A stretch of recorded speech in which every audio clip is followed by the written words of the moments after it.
was so proudly we hailed at the twilight as gleaming, whose broad stripes and bright stars through the perilous fight. Oh, the ramparts we walked were so gallantly streaming, and the rockets regular amongst birds singing out, yeah, through the night that our flag was still there. Oh, say, does that star-spangled banner yet wave? Oh, the land of the free and the home of the brave.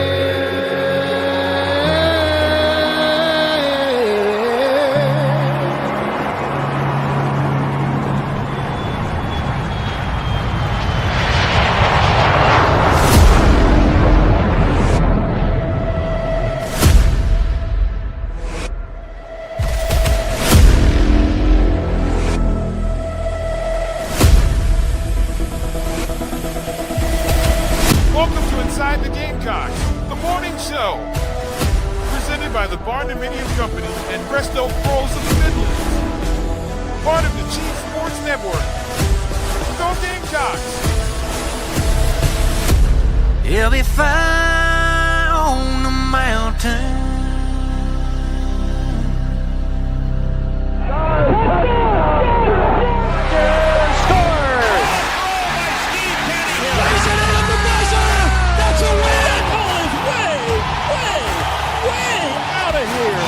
Consecutive home runs for Carolina. It is good! It's gone! He's in. Touchdown. Ends with a throw to the plate.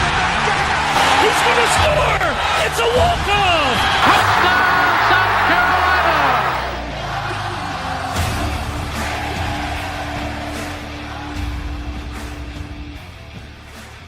All right, greetings and good morning. Welcome aboard and welcome home inside the Gamecocks, the morning show, built by the Barn Co. and presented by our friends at Resto Pros. They have been there when everybody has needed them, and they're there when you need them now. Resto Pros of the Midlands, Resto Pros Midlands SC.com. You can build your dream home. Some of you probably already live in your dream home that's a barn dough, and some of you will be watching the Super Bowl in that next week. You could be that next year. If you head to the barndoco.com, building dream homes across the Carolinas, Gamecock owned and operated. I'm flanked by a couple of superstars today. JB here until noon. On my right is none other than big leaguer Wil Crowe, and on my left, he's a big leaguer in our book. Matt Anderson joins. We'll get to some Carolina hoops in just a minute. They fall again last night in Athens, and they're 0-8 in SEC play. We've got Carolina baseball beginning to kick that more and more into gear. Will and I will have a nice, fun conversation about who will take the field here in just a couple of weeks for your South Carolina Gamecocks. JC will be here today, and we'll talk recruiting with him. We'll get into some hoops and some other Carolina football-related stuff as well. And it's always good to see those who join us in the Nana Sports chat box. If you've got a question about anything and we can answer it, we will. You can put it in there, and we'll be happy to do so. Good morning, gentlemen. Will has already given me a bunch of – oh, now, wait a second. Oh, you could only see me, couldn't you, Will? You couldn't see Matt, could you? In the Couldn't see anybody. I was more talking about myself. Oh, I thought you were talking about me. Okay. Yeah, same here. I thought you were talking about me. During the anthem, Will has said he forgot to take his hat off, which is unacceptable. I didn't either, but I thought you were calling me out. And Matt, obviously wearing it backwards is just a no-no during the anthem, Matt. So we're all at fault here. I don't know all the baseball rules, man. You guys have wacky rules, but I respect the hell out of all of them. Well, that's more of an American rule than a baseball rule, but be it as you will. There's nothing that drives me more nuts, really, outside of slow drivers in the left lane and the guy who stands in front of the item you're trying to get at the grocery store while he's deciding for 5 minutes whether he wants that item or not. And you're like, dude, if you don't mind. Besides those two things, if the anthem is playing and you're at the ballpark and you don't take your hat off, I can't stand that. I mean, I've told people, I'm like, take your hat off. Excuse me? I'm like, the anthem's on. Take your hat off. Yeah. Or I'll take it off for you, you son of a... No, I'm just kidding. All right. We'll lead off with hoops here. The anthem played last night in Athens, and then afterwards, Georgia took it to South Carolina. And Gamecocks are it's their worst. You don't even want to call it a start anymore. They're halfway through the season. So, but they were never 0-7 in league play, and which means they clearly can never be 0-8. And they are now just 21 points, Matt, in the first half of the game last night. And they set the tone early for what they've been doing. They just tossed the ball out of bounds, and Carolina. 17 more turnovers last night. That is 93 turnovers in their last 5 games. Let that settle in for a second. 93 possessions.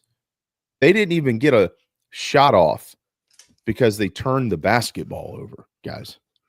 Ooh. Go ahead, Matt. Oh, man, it's tough. I mean, obviously, I'm texting with a ton of people during the game, and, Jamie, you were one of them.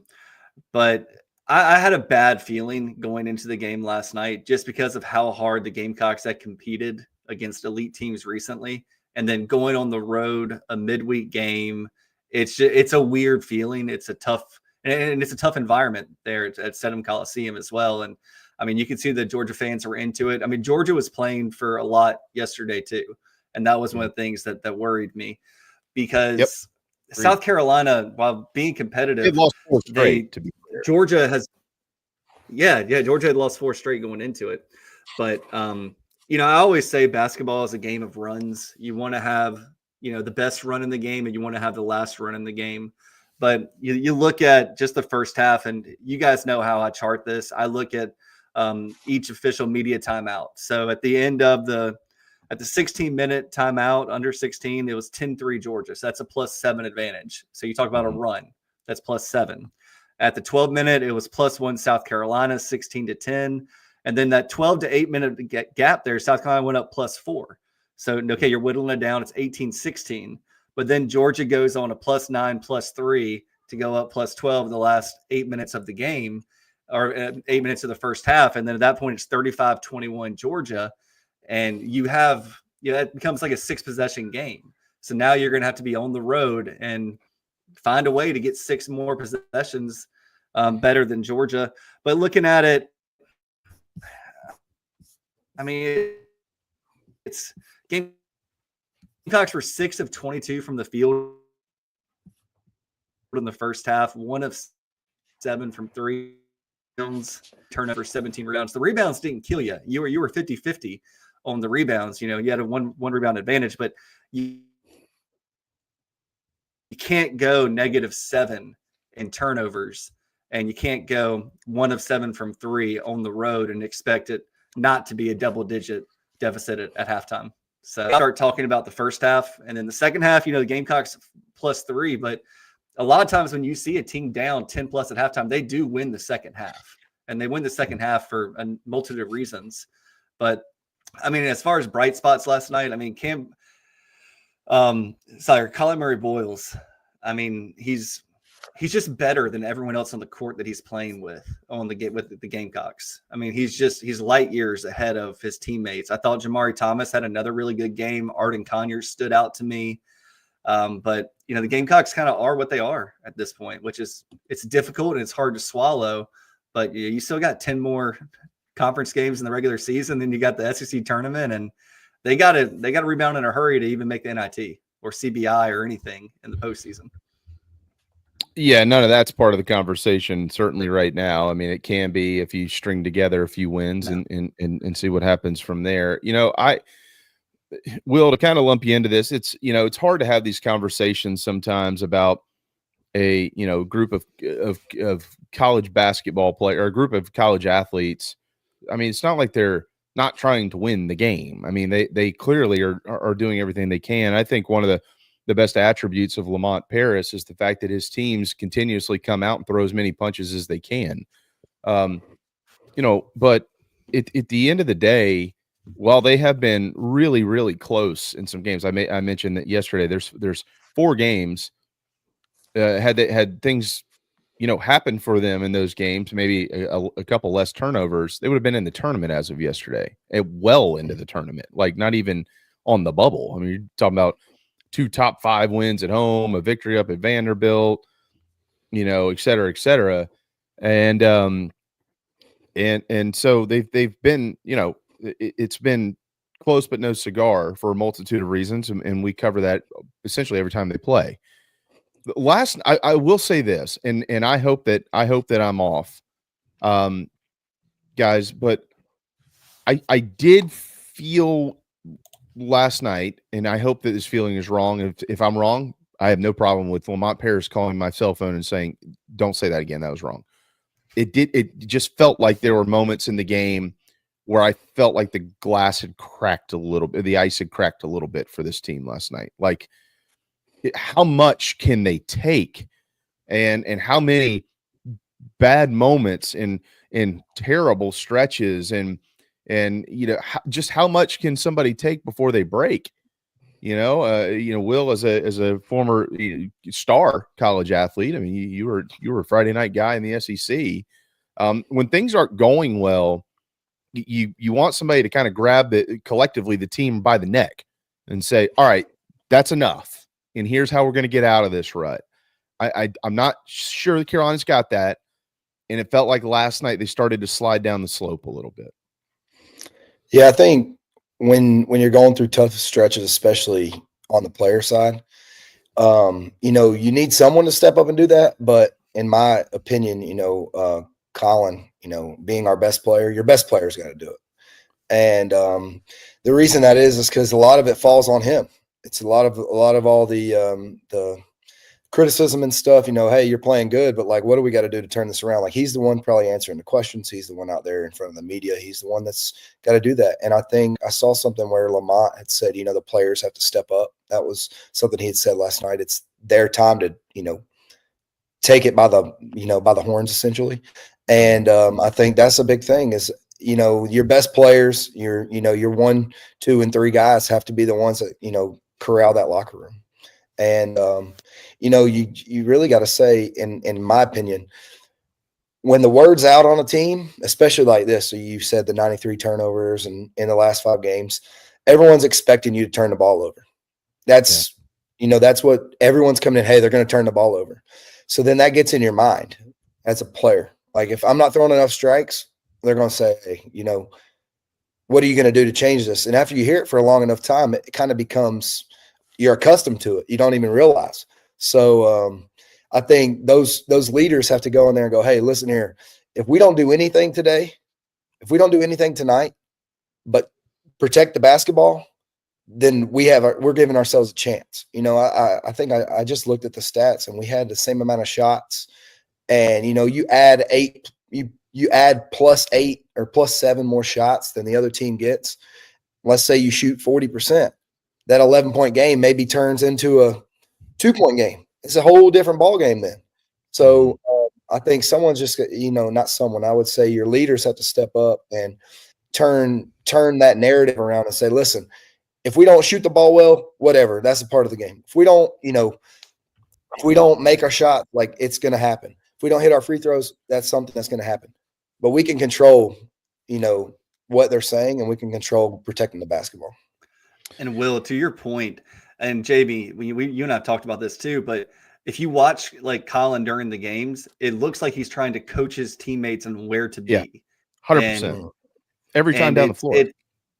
And being a leader, you can do that, but that shouldn't be in the game. That has to be in practice and getting your tail chewed out by your teammate because you made me look bad. You got to be where you're supposed to be, because that carries over from practice to the games. Mm-hmm. And I told Jamie last night, it's kind of like remember when you played in high school, like you were the JV team. I don't know, Will, you maybe never played JV. I don't know about you, but I played JV. And, sometimes like we would give the varsity a game, but at the same time, like we had to play perfect and they had to mess up. And that's what it looks like with this Gamecock basketball team in SEC play, where you have such an athletic team, but you don't have the guys that have developed for 2 years to become athletic basketball players. And when you're athletic, but you're still developing, you're thinking more than you're playing. And when you're thinking, and you see that nonstop. I mean, and sometimes you just see him not think at all and just drive into the lane with nowhere to go and then get stuck and stripped. And, poor Jacoby Wright. I mean, that's happened to him 25 times in the last 3 games. But, it's one of those things where Colin Murray Boyles is the star player on the JV team that could probably play varsity, but, he's not there yet. And it's just tough. It's tough to watch, and you got to play through it. Like, these guys have to continue to develop. I told Jamie last night, like Arden Key, watch him now. Not Arden Key, Arden Conyers. I do that all the time for football recruits. But Arden Conyers now, like, he's getting the ball and he's catching it. And if he's open, he's shooting. If he's not, he's taking a second, just a pause, see what the defense does. Turn your back to him. Use your pivot foot. See if there's an angle for a pass. See if you have a driving lane. And that's what has to happen for all these players. And I think it will. But right now, you only have CMB, Jamari Thomas, Nick Pringle, and Zach Davis is maybe, real SEC players at this level. Well, let me ask you about this. Lamont said after the game, I'm going to read a quote directly from Coach Paris. In pertaining to the turnovers, he said, we have to figure a way to stop turning the ball over. It is not as much decisions. Sometimes it is. I think sometimes it is just a guy crawls into us and he really impacts our ability individually to complete a play that over the years I have considered to be a pretty garden variety normal play. We have to get better at that. That quote to me really, really, really stands out, Matt. What does he mean by that? I think what he means by that is it's an indirect way of telling his players that, like, you are the product of what you're doing. Like, I've done this. I've proven this. We have a track record of doing it. Last year we did. I've done it every stop I've been at. I've been at Wisconsin, been at Chattanooga, I've been at South Carolina, and you guys are just not doing what I'm telling you to do. And like, I'm looking like a fool up here at this press conference answering a question on why you're doing something that everybody can see as a garden variety pass or a garden variety move. That's why there's frustration in the fan base. And I think for the first time last night, I thought Lamont Paris showed his frustration more than he has so far this season with the turnovers. I feel like, I mean, as someone that's coached kids before, like, you beat your head against a wall when they make the same mistake over and over and over. And I mean, like, I remember there was a kid that couldn't make a V cut. And one day the coach just got a Sharpie out and wrote left, like L on his left foot and R on his right foot, and said, I just want you to look at the ground. And when you take your third step, it has to be your left foot. And like, it's like he could tell him 100 times, but he couldn't see it. Mm-hmm. And I mean, that's where they're at right now. And I think it's frustration because when they're practicing against each other, let's just be honest, like, they're going to look better in practice, the ones against the twos, than they are going to be when the ones go play against another SEC one. So, you got to take that focus and you got to take that to the game, and you have to really think about it. And who knows, maybe they're overthinking it. What Will said earlier, maybe it's I can't turn it over. I turned it over again. Or what was I thinking? Because you saw 10 of those passes last night. Yeah. Look, I can tell you one thing we won't do on this program is sit here and say, well, what do they need to do to fix it? Yeah, we know what they need to do to fix it. I mean, as far as like the specific details of how do you stop throwing the ball away and how do you catch the basketball and not let it go through your hands and into the third row and things like that. Well, there's no point in getting into all that stuff. It's just, this is not a basketball clinic. At the end of the day, you got to stop turning the ball over. I mean, you know, I think that, I mean, you mentioned Jamari. He had a nice offensive night, but, you know, it's the second game back. He's got 10 turnovers in the last 2 games. They don't have a point guard. Let's just be honest. They don't have good guard play. You know, there's a lot of guys who, it's not much different from baseball or football if you really think about it at the end of the day. I mean, you know, Will, if you got a bunch of dudes, Ray Tanner used to recruit a bunch of shortstops, and then he would turn them into other players. Coach Holbrook would do the same thing. A lot of coaches still do that now. It's a smart thing to do in baseball. But, you know, it's at the same time, you can't have your center fielder playing third and your third baseman playing, you know, right field and your right fielder catch it. You can't have all that. You're just playing musical chairs, and everybody's doing everything that they can. But you're trying to put a bunch of things together that work.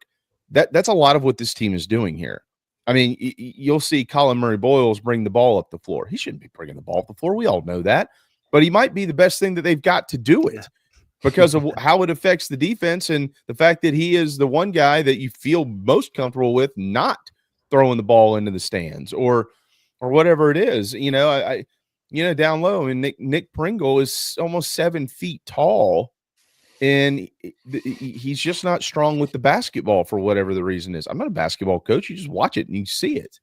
And that's not being I mean, it is being critical. It's not being personal, though. Like, these are all observations that I think everybody that has a set of eyes can watch when they're out there. They run a bunch of ball screens, and then they get to the other side of it. They don't know what to do. They run into the lane, and they look around and go, what do you think I should do now? You know, there's 3 dudes standing around me, and I don't know where to go with the ball. I mean, so, you know, there's going to be people. I mean, I saw on the message boards this morning, somebody wants to hire Will Wade. Okay, well, there you go. There's your solution. That's it, boys. Let's shut it down. Show's over.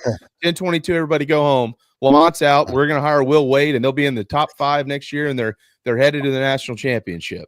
I mean, come on. You know, I mean, what happened last year? It's players. Yeah. I just don't think that they've got the players. And I do think, looking back on it, and Matt, I'll give you the last word here, and then we got to hit a timeout. Looking back on it, it looks like that some of the guys that they went after in the portal that they didn't get, there's a reason why they went after them first. And so this go around, you know, they're going to have to find a way to hit on those guys. I know that they have prioritized NIL and the transfer portal. This is new. This is not new. I know Jeremiah Donati said yesterday he's meeting with Coach Paris to go over all that. It's not like Coach Paris hasn't been having conversations with everybody else in the administration about this since he got to school. These are very normal conversations. They have them all the time. You know, but they're going to have to land those guys this go around. What does that take? I don't know. But I think it just comes down to better players if you want to be able to execute more. Yeah, it's a lot of positions where it's, you know, square peg, round hole. And you're trying to make you have a system. Like, it's the same thing I mean, I can't speak to baseball that much, but like football, like, you can't change your offensive coordinator in the middle of the season and expect the offense just to flow naturally. Like, they have to do what they practice, and they have to do what they practice better. Now, if the whole team can't shoot a 3-pointer, okay, like, you still got to shoot it to keep the defense honest and, you know, cross your fingers and hope it goes in. But, you know, right now, like, as much as it's painful, you have to stay with your process because you know, it works. I mean, heck, maybe we can talk about this later. What do you do in baseball when that happens? Like, when nobody can hit, do you just flip through? I mean, you can't. What are you going to do? Go play Weston Coggeshell? Well, point guard to your point, you know, like, Will knows this. You write, and we're going to talk about a baseball lineup here in just a little bit. But when you write a lineup and it's not working, you generally have 2 options. You change the lineup. So you move guys around, maybe the 7 guy to the 2 hole, the 2 hole to the 7 hole, whatever it is, or you plug a different dude in there, or you just let them get more comfortable and just keep working on those things, and eventually it'll come around. One of the things in baseball that I've always been very, very weary of is when you change a lineup, because while the 2 hole guy might not be hitting and the 7 hole guy is, he might not be comfortable hitting the 2 hole. You know, and so it's hard to you can't, you know, fans and people like us, we're sitting here looking at a camera and talking on the, we sit here and act like we've got all the answers. We don't. We don't have any of the answers, as a matter of fact. You know, it is hard for these coaches when you're going through these moments to figure out what is the best team for the best thing for the entire team in that locker room. And you make moves, and some of those moves don't work, or they make things worse. And sometimes you don't make moves. Everybody wonders why you don't. Well, that's just because this is the best we are. It's the best we've got. So it's hard. It is a. I know. I get what Lamont's going through. There's no question, and he has proven he can fix it. He did after year one. So I think that's just the ebbs and flows of where basketball is right now, boys.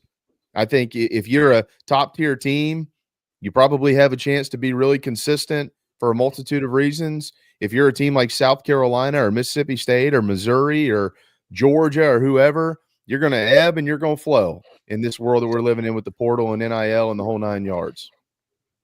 Matt, I'll give you the final word so we can get you out of here. Yeah. The only thing that I can say that it was actually kind of funny, we'll leave on a funny-ish note. Alex Jones texted me yesterday and he said, I just realized this.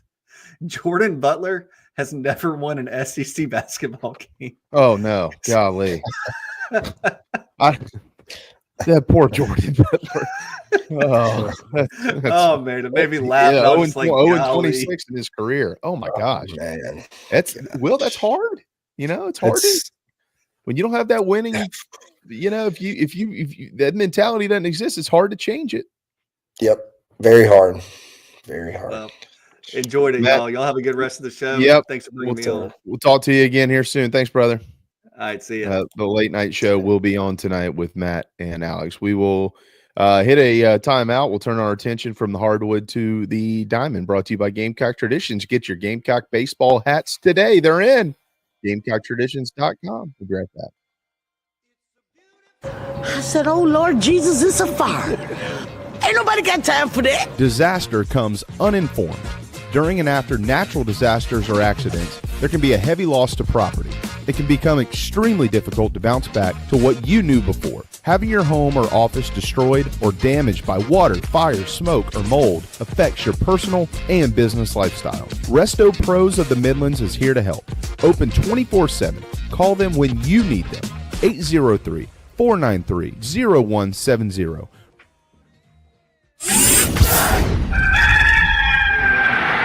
Touchdown Brewer. Set up the screen, and it goes to Brewer. 20, 15, 10, 5. Touchdown Brewer, his second of the day. Pitches it to Brewer, turns the corner. Touchdown, number 3 of the afternoon. Hey folks, it's Mike Morgan for Ryan Brewer Fence. That's right, you know the former Gamecock legend as a terrific college football player. Well, I know him as that too. I also know him as the guy that runs a great business, one of the best businesses in South Carolina. How do I know that? Well, for one, I'm actually a client of Ryan's. I had my home in Columbia done years ago, and his crew did an outstanding job, just as he does for everybody else. Whether you're in the market for a fence, railings, columns, or anything in between, their craftsmanship, their experience, and service second to none. Ryan Brewer Fence has over 15 years of experience with consultation and installation of residential and commercial fencing and railings. Rest assured your job will be done with an unparalleled level of expertise, and it's done on time, and they do it right the first time. Again, you're not going to do any better than Ryan Brewer. Ryan Brewer Fence. The website is ryanbrewer.net. Set up an appointment today. Tell him Mike sent you.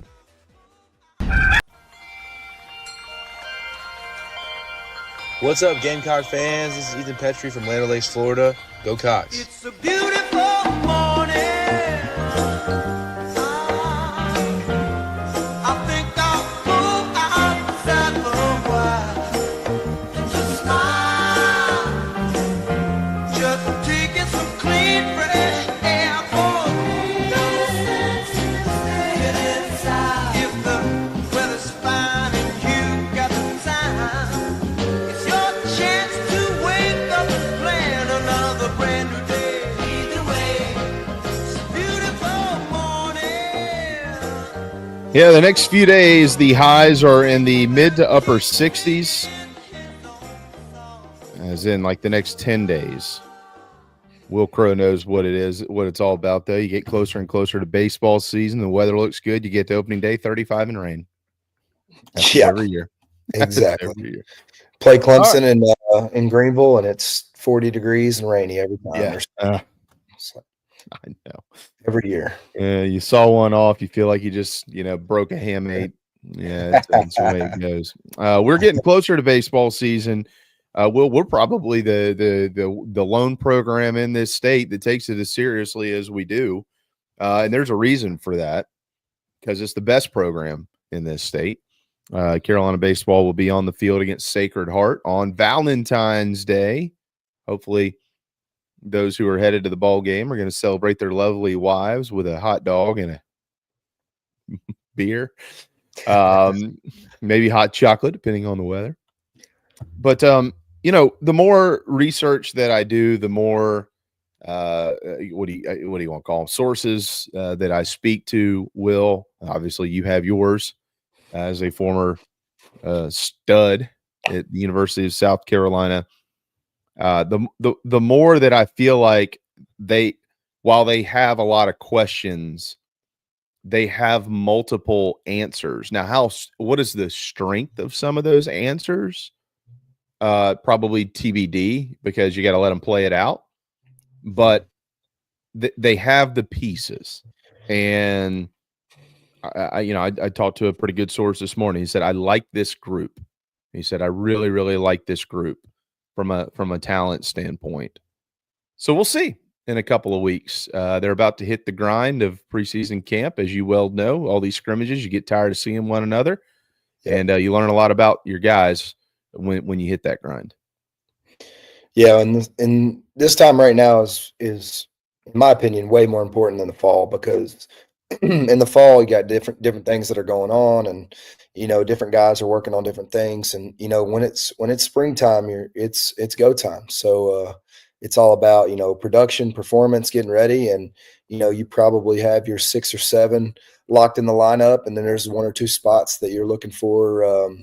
You're looking for that answer, and then on the pitching side, you've probably got your Friday, Saturday guy locked in, and that Sunday's up for battle, and then you're looking at who's going to be your production in the bullpen. So it's fun, but to build off what you said, I've heard there's exciting pieces, and where we maybe don't have a complete answer yet, they're excited about what they got. So that's good to hear, because sometimes you're like, I really don't know what we're going to have at this position this year or this position. Then no, I think we've got answers. It's just a matter of getting them on the field and seeing them produce and perform.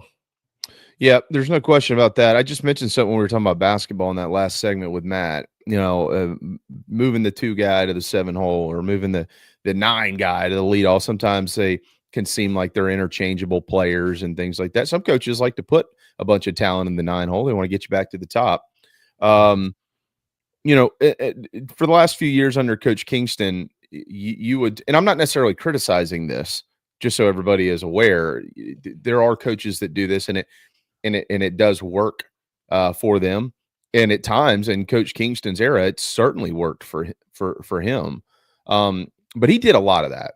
There was a lot of moving parts with the lineup. You would see Friday night, and then Saturday you would see something that wasn't entirely different, but it was significant based on a guy getting on a heater on Friday night, 2 for 4 or 3 for 4 with a bomb or something like that, and he's hitting in the 6 hole, and all of a sudden the next day, he's hitting in the 4 hole. I'm not so sure. You might see more of that early in the year with Coach Maneri from time to time, as he identifies guys and their comfort level and where they are.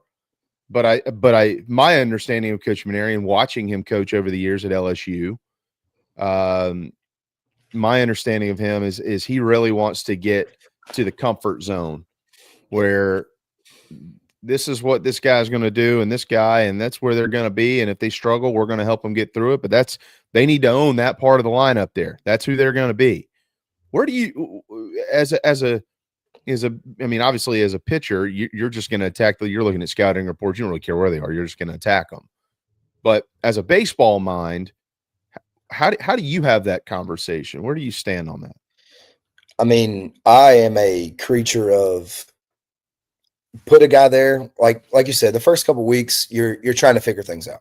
So I would give some grace period. There's a grace period there the first couple of weeks. But once you get to, Clemson, SEC, I'm a guy of, hey, I know who my leadoff's going to be. I know who my two hole. I know who's in these spots, and not as a like you're right. I am a pitcher, and I don't really have to worry about these things. But I do know from many, many, many friends who have been in all-star games and have played many years in the big leagues. If they can wake up in the morning and know that they're playing or that they're hitting in the 5-hole and they're playing shortstop that day, or they're hitting in the 2-hole and they're playing right field, and they don't have to worry about, oh, well, now I've been hitting in a 2-hole, now I'm hitting in a 5. They don't believe in me as much, or like that's you eliminate that. And I think you get the best production out of people when you go, oh, hey, you're my 2-hole. And if we go, you go. You're going when we're going.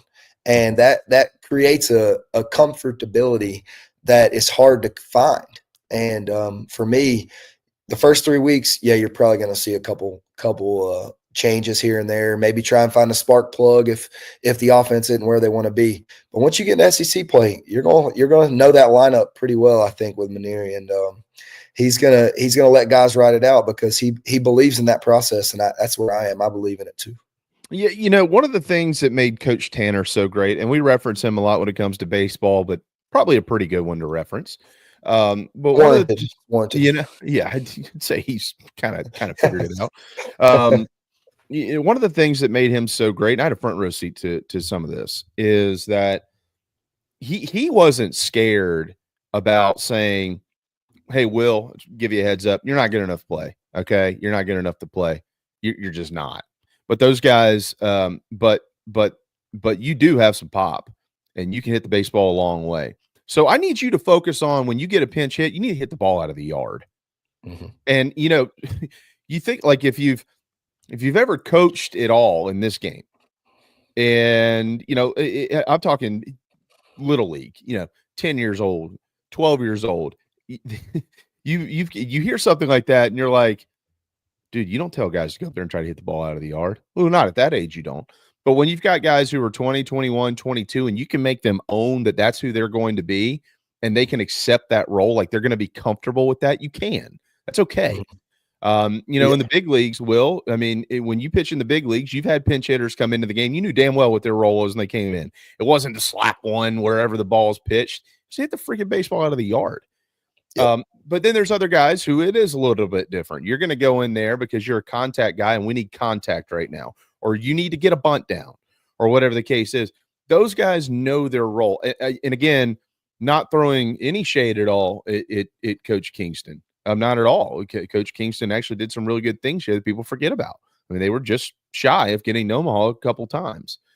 But I also felt like when you looked at their bench, almost all the time, you couldn't necessarily identify the guy that you would be comfortable bringing into the game for those moments, because I don't know that anybody ever really accepted that role under Coach King. I mean, you'd have those moments here and there, but I'm not so sure that they understood. Okay, I'm not a starter. I can't be a starter, but I can do this. And this is where I can help. And at some point in time, I'm going to be called on, and I got to go in there and do it. And I also think that is something that Monty, who was tutored by Coach Tanner, who was a part of a lot of those decisions back in the 2000s, and obviously Coach Maneri, that's a big philosophy for them. Guys like Bo Hollins, who can hit the baseball a country mile. He's a freshman. Probably the best defender, by the way, at first base, but I'm not so sure they're going to start freshmen on the corners at first and third, at least to open the season. But he's a guy who, if he gets a hold of one, it's going to go to the other side of Ray Tanner way out there in right field. It can. Guys like that, Dalton Mayshore, understanding what their role is going to be. That's important in the SEC. Yeah. I think with coaches and staff, like teaching a guy and letting them know, hey, this is what we need you for. Like knowing from the beginning your role, and that's the easy way to put it, but knowing your role at the beginning and saying, hey, we don't need you to do X and Y right now. We need you to mainly focus on this. And if you do that, you give us the best chance to win. Letting guys know that from the beginning can change the outlook, can change the performance. Like, guys get in their head and they start thinking they got to do, everything under the sun. You break it down for them and say, hey, simply do this. I want you to go hit homers. I'm going to bring you in with a man on second or third, less than 2 outs. I want you to hit a deep fly ball. I want you to try and hit it as far as you can. And if you can do that, you're going to help this team tremendously. Think about how much easier it is instead of, oh, no, I've got to go out here and do everything instead of doing one thing. And I think simplifying the game for these guys and simplifying certain positions and certain aspects of this game, which is a very hard game, making it simple, more simple for them is the only going to help the team be better, only going to help them produce more and get them more playing time. And, when Maneri or I just went blank. Monty, golly, I was thinking Lee. With Maneri and Monty, like if these guys are able to do that, it's going to make not only the team better, but it's going to make them look better. It's going to make them produce at a higher level, and that's what we're here for. We're not. You heard it from the start. We're here to win ball games. We're not here to rebuild, and we're not here to do this and do that. We're here to win, and to win, you got to have guys that buy in. And when you buy in, better things happen. John, we had John on Monday, and he said, a lot of the position groups and stuff were up in the air. And I agree with him to an extent, but we need to hit one quick final time out here. When we return, we'll go through all those positions. And I'll tell you, I think that there's maybe a little bit more, maybe not set in stone, but a little bit more now, based on some information that we feel comfortable with as far as what that lineup will look like, at least on opening day. So we'll get through that. We got JC coming up. We got recruiting. We got Carolina football. We got fun. We got Super Bowl stuff too. Don't go anywhere. Built by the Barn Co. Powered by Electric Bikes of Charleston. All these nice temperatures. You want to be on an electric bike, maybe on the beach. ElectricBikesCharleston.com. We'll be right back.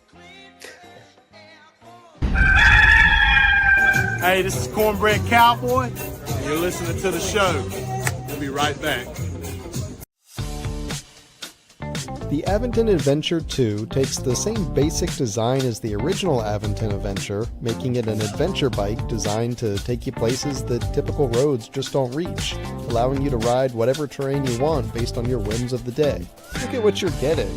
Hydraulic disc brakes, torque sensor for responsive pedal assist, great LED lighting, suspension, a beautifully welded frame with excellent build quality, included rear rack, included fenders. The list just keeps going on. Visit electricbikescharleston.com for more. Welcome to Palm Casual Patio Furniture. Because we are the factory, Palm Casual has the ability to offer the highest quality outdoor furniture paired with world-class service. Since 1979, our factory showrooms have done our best to make the buying process as easy as possible for our customers. Our understanding of the many factors that go into your decision has helped us create our 30-day trial period that increases the level of comfort our customers feel during the shopping experience. Visit us in Somerville, Mount Pleasant, Myrtle Beach, and Bluffton, and online at palmcasual.com for our products and out-of-state locations. Go Gamecocks! Welcome home. That's what the Gamecocks say, and so does nationally recognized the Barndominium Company, where they are building dream homes in the Carolinas, Georgia, and Tennessee. Their turnkey process can be custom designed and takes 6 months on average. Make your dream a reality. Visit thebarndominiumco.com, thebarndominiumco.com.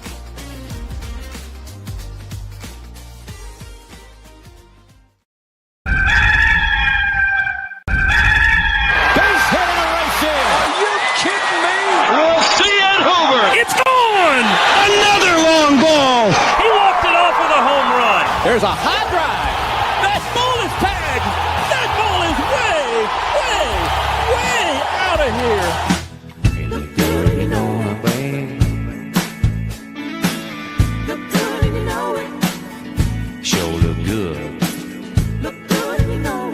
but you know it. Look good and you know it. Yeah. Look good and you know it, baby. Look good and you know it, baby. Look good and you know it, baby. Look good and you know it, baby. Look good and you know it, baby. Look good and you know it, baby.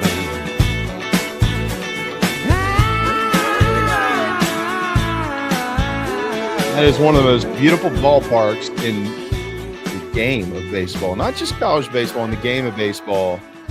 That credit goes to guys like Justin Scurry and all who work for the grounds crew at the University of South Carolina. They are fantastic. And I know Eddie Dunning passed this past year, and he's a guy who will be deeply, deeply missed at Carolina. But over the years, I tell you now, Will knows this. There is not a better or more hard. This is not hyperbole. This is not nothing. There is not a better or more hardworking grounds crew out there than what we've got in Columbia, South Carolina. They take great pride. And they get it from Ray Tanner, because if you walk out there and if he can see it from the press box and one blade of grass is off, he'll tell somebody about it. He ain't happy about that. Clark Cox has told us that here point blank on our show as well. All right, so real quick here before we get there, and Julie has a wonderful point. Julie, it's so good to see you today. She says, will we teach them to hit fly balls when we have a runner on third with less than 2 outs? The key there, Julie, is deep fly balls, right, to score them. And, yeah, that's been a frustrating thing. And it's not going to be 100% of the time. That no team out there, that's not going to happen every time. But, yes, to your point, like, how many times have we seen this over the last few years where you got a runner on second with nobody out? He never even moves to third. Or you get a runner on third with less than 2 outs and he doesn't score. Those things lose games. And when you lose games, you obviously you can figure it out from there. So those are very, very important things, is having quality at bats. At bats, man. Even if you strike out, strikeouts are part of the game. They're not going away. Everybody throws 95 now. Strikeouts are going to continue to be up. That's not disappearing. But do you go up there and you look at the first 2 pitches down the middle and you swinging a breaking ball that lands 2 feet in front of home plate? Or do you battle and you see a few pitches? Quality at bats. This team has missed a lot of that. Yeah, I mean, that's if in my experience and being around, especially in the big leagues, a lot of times big league hitting coaches will even only determine an outcome by a quality at bat. That's a huge thing. So that is a great point, and will we teach them to hit fly balls? I can go out there and hit a fly ball, but it's harder than that, right? It's more, but I think it just goes back to the point of what we said right before the break is knowing your role. If you get a guy out there who knows his role and he knows what he's doing and he really understands it and he buys in, then that's going to happen. Hey, you're going up there less than 2 outs. Like, hey, this is where we are in the game. It's the 4th inning. A run now means so much more than you think, right? Because if you look at it, if you break it down and you don't get that guy in from third or guy on second with nobody out, he doesn't score, doesn't even get to third, you don't get the opportunity. Look at a game and it ends 4-3. Right. In baseball, once you get to the 9th inning, if you're the home team, all you want to do is give yourself a chance to get the tying run to the plate. That's all you're trying to do. So one run, if you're down 2 and you can hit a solo shot, or if you're down 2 and you score that run in the 4th, and then in the 9th inning, you're only down 1 and a solo shot ties it up, like that's all you're trying to do is give yourself a chance to get the tying run to the plate. If you're down 4, you need to get the bases loaded, right? So I think letting guys or having that approach and having guys knowing their role is going to build off of her point of, are we going to teach them? Well, just if they know their role and they know what they're there for, then they're going to try, even though it's hard and it might not work 100% of the time, they're going to do what they got to do to get that in. Yeah. If you understand the moment you're in, a lot of that stuff just comes naturally. It just happens. It's not hard to hit a fly ball. It is hard. Sorry. It is hard to hit a fly ball, but it happens more times than not. Where does it happen? How is it affecting the game? All right. Around All right, I'll do this. I'll do this, and then I'll probably do it again next week, and maybe by then some of it has changed. I know you know who some of these guys are. Some of them they're new to all of us. It's based on information, obviously, but information changes because they're scrimmaging and they're practicing, and so things are going, could change. If they played today or tomorrow, I think it would be Talmadge Lee Crowe behind the plate. Ryan Bates would probably be the first guy up behind him. I think you would see the freshman KJ Scobie at third. I feel pretty confident in that. They like him there. He's a plus defender, kind of a pure defender, if you will, is what was used to me. Actually hit over 300 in the fall as a freshman, true freshman. We'll have some tough ABs because he is a freshman. Got a lot of pop. But I think that's what you'd see at third. Shortstop is a foregone conclusion at this point that Henry Kazmar is going to be the shortstop, the transfer from Ohio State, physical kid, good-looking kid. I think Nolan Naraki would probably be your second baseman, but I know that he's just over. It's not a long-term deal. Being banged up a little bit, overcoming some stuff. So I'll go with Will Tippett would be your second baseman today. I think that Ethan Petrie would play first today. Again, Tippett can play first. Jace Wood has been brought up to me. Probably not one of the better defenders over there. Definitely a big bat, JUCO kid who came in. Bo Hollins, though, is a kid to watch in the long term. The young man from Lexington, big, talented first baseman, very good defender, and offensively he's got a lot of power, but hitting at this level, Will, as you know. Probably would be Blake Jackson in left. I think it's a shoe-in that Nathan Hall will be in center field. And then I'll go with Dalton Mayshore in right field. His story is incredibly interesting. His father played with the Athletics when Big Mac was out there in Conseco. Been a big league hitting coordinator. His uncle has been a hitting coach in the big leagues. He's got it in his blood. And then the DH would be Kennedy Jones. And my understanding is Kennedy Jones and Ethan Petrie combined will have been elite offensively here in the preseason. I hope people don't take that to believe that when they get into the regular season, they're ever going to get out or they're not going to go into slumps and have some tough ABs, because that's absolutely going to happen. But if those two guys that you've seen them hit, we know what they can do. Petrie's chasing Smoke's home run record. Kennedy Jones is a career 341 hitter. He's a guy who probably needs to be a little bit more aggressive early in the count, and then he'll have to adjust when they adjust to that. But those two guys there, if they hit in the 3-4, 4-5, 2-3, something like that, they'll be somewhere in the middle. We know what that looks like. That's pretty good. And if your guys will, you start right there with those guys in the middle of the lineup, you could start to see how you could get this thing kind of where you want it when you've got lethality at 3 and 4. Yeah, I mean, guys like that are you don't get those guys growing on trees.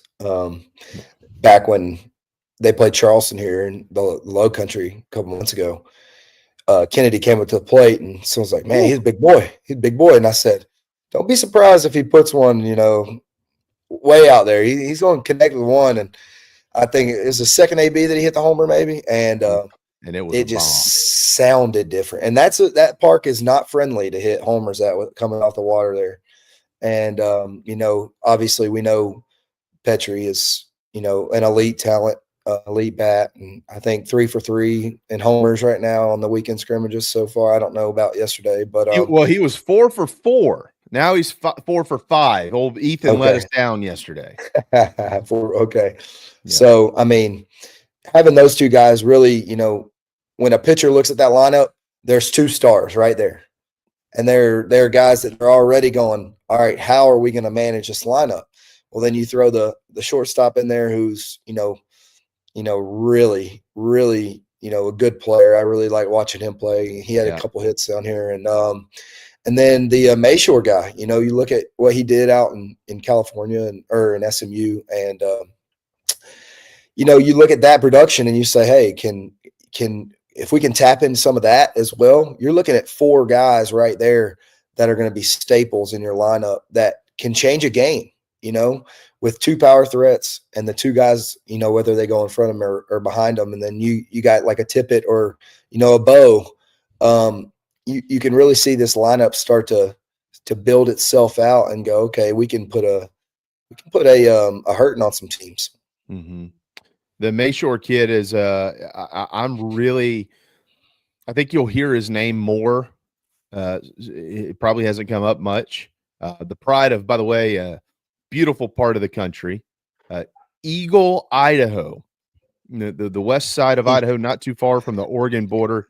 Eagle, Idaho is where Dalton Mayshore is from. He's a guy you just got a feeling about those guys. He hit 330 something at St. Mary's last year. West Coast baseball is a little bit different. They play it differently up there, obviously, but he hit 330 something with 13 home runs. He's got some juice. Yep. I got a question for you. So dealing with the second base, because, Petrie is obviously outfield, predominant. That's what, the scouts see him as, I think.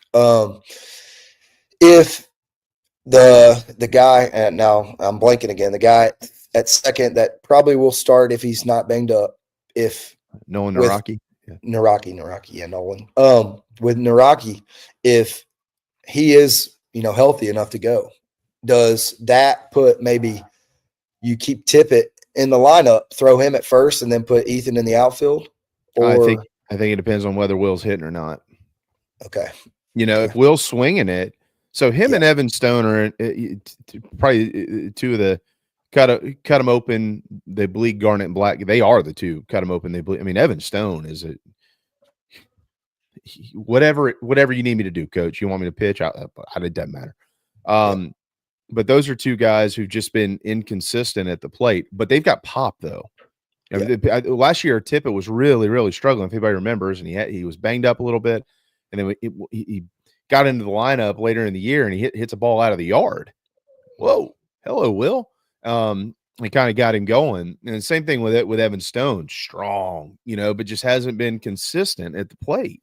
So my guess on that would be if he's swinging it well, then Petrie goes back to right because Petrie's not coming out of the lineup. And then it shifts, that slides Mayshore into the conversation with Blake Jackson. Even you probably bring Kennedy Jones into that.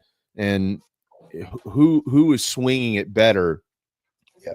And obviously who's the better defender? And then one of those 2 guys, DHs, the other one probably stays in the lineup out there somewhere. But if Tippett is, maybe scuffling a little bit, then you could see him on the other side. Petrie maybe continues to man first. But that's what I'm saying. Like, they have the answers. How strong are the answers? And how far can this team get in 2 or 3 weeks before Clemson? That's not the end all be all of what happens. Clemson beat them 19-6 in 2010. They won the national championship. But Will, once you get into SEC play, you want to feel like your roles are solidified much more so than once you get into the Clemson series, right? Give you the final word on that. Yeah, I mean, once you get to the grueling, 30 games, you really need to have your lineup set. So that's why I'm excited about that first weekend coming up. I'm getting cold chills seeing the field out here on the broadcast. I think we're going to learn a lot in a couple weeks, and that first week can't get here enough. I'm ready to see some Gamecock baseball again, man. Well, always a pleasure to see you. Look forward to doing it again next week. We're not far from the Super Bowl. Do you know what the number one most consumed Super Bowl food is, right? Probably pretty obvious. I mean, I would guess pizza. Oh, that's number 3. Oh, you guessed wrong. Chicken wings. Oh, chicken wings. Okay. Believe it or not, number 2 is potato skins. 3 is pizza. My question is, can you guess what number 4 is? They're going to say chips or like buffalo chicken dip, something like that. Okay. A little on the spicy side. Okay. Not like jalapeno poppers or something. Hey, there you go. You got it. Oh, wow. That's number 4. Pigs in a Blanket rounds out the top 5. There you go. I'm a sucker for Pigs in a Blanket, man. I can eat 100 of them. Delicious. Will, I know you got family stuff to do. All the best to your family. We'll continue to talk more baseball. It'll be here before you know it. Yes, excited. Thank you for having me. You're the man. Thanks, brother. Yep, talk soon. The great Wil Crowe. Hour 1 is in the books. We're brought to you by Tony Pope, Tony Pope State Farm, TonyPope.com. Get your family covered here in South Carolina and in Georgia. JC standing by up next when we return. The Aventon Adventure 2 takes the same basic design as the original Aventon Adventure, making it an adventure bike designed to take you places that typical roads just don't reach, allowing you to ride whatever terrain you want based on your whims of the day.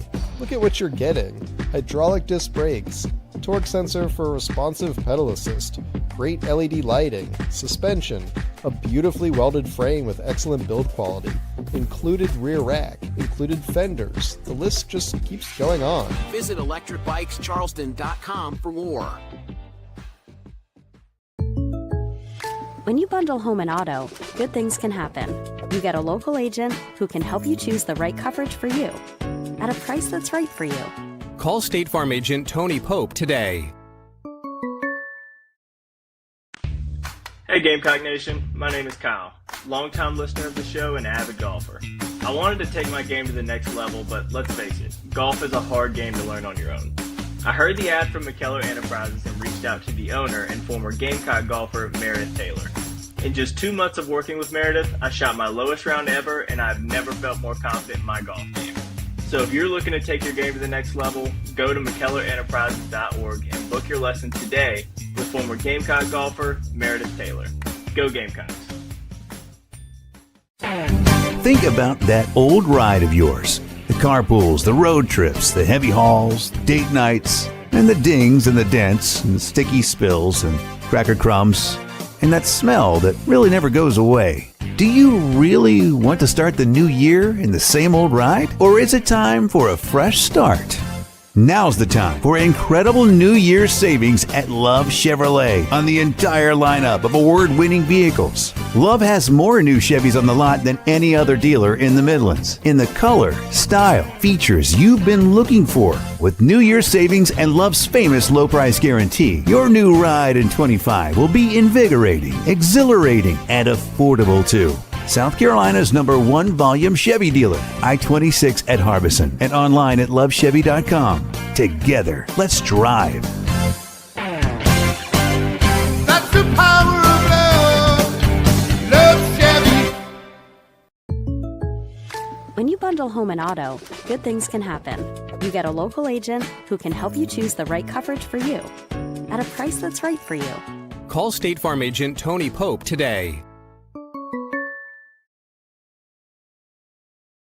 This is my dirt.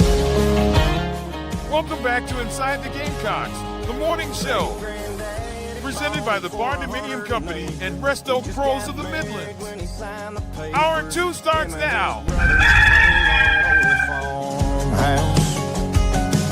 Yeah, I'd hate to be the first to sell. This is my dirt. These are my fields where I harvest what I plant. That little pond, I catch bluegill. I built that barn with my 2 hands where I raise my babies, a piece of me. Now this ain't just a piece of land. The money be great, but I can't part ways with a life that works. You can't put a greenback dollar on what it's worth. This is Our Dirt, the morning show built by the Barndo Co. and brought to you by Resto Pros, there when you need them. Welcome back, JB. Just like old times, JB and JC, who's pulling double duty today because he's got a show coming up at noon. It's called The Show. For those wondering, you could also catch coffee, and maybe sometime down the road it'll be like coffee and biscuits or something if he ever wants me to come on and chit chat about whatever. But make sure you catch coffee in the morning. It's actually really, it's perfect timing for those that sit in traffic to go to school or go to work or whatever it is. You want to get updated on recruiting and team notes and this, that, and the other. It's a good, easy half hour to listen to JC ramble around in your ear for a while. And he's going to do that for a while with us. What's up, dude? What's going on? Yeah, coffee. I want to. Coffee is more of a podcast than a show. We don't do it live. I can't imagine doing it live that early in the morning because no way. Sometimes it's out at 7:30. Sometimes it's at 8. And keep in mind, I'm not in Eastern time, so I'm an hour behind. And so, like I get that bad boy up at like 6:15. I think, man, that's good. I forget everybody's already on their way to school over in South Carolina, which is, we're about, I'd say 60% of our audience is. We have a broad audience. Gamecock Nation is everywhere, but certainly have enjoyed doing it. And it will be it's very football focused and nitty gritty. If you don't love football, if you don't love the nitty gritty, how the sausage is made in football, if you don't want to talk about every player on the roster, don't tune in. Because that's basically what it is. And it's but it's good. I've had a lot of fun doing it. Got some tie-ins with that particular thing. I've had a lot of fun doing the show. It's certainly good to be with you here today on the morning show. This backdrop you have, the good morning, just makes me feel, number one, I miss home because I miss those skies. They have beautiful skies in Illinois, but it's different kind of beautiful sky. And second, it's just refreshing. It makes you feel good about getting up. Yeah, I know. It's yeah. Well, that's what we want. We want people to feel good on the morning show, and then go have a good solid day while you're riding your electric bike from Electric Bikes Charleston. JC, this has been like, if you just pointed out the recruiting stuff, and I mentioned, I think it was yesterday. What's today? Wednesday? So yeah, it was yesterday. If you're big in recruiting, but I don't know, let me know when something's about to happen or there's some juicy stuff. Then you might want to go check out the Monday night VIP room, because that one was point blank.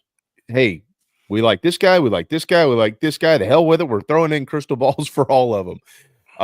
So if you go back to the weekend, they had a junior day. Just give us the info. I know you've been talking about it a lot on the show. This will be maybe regurgitated a little bit for some, but give us a synopsis of what came from that.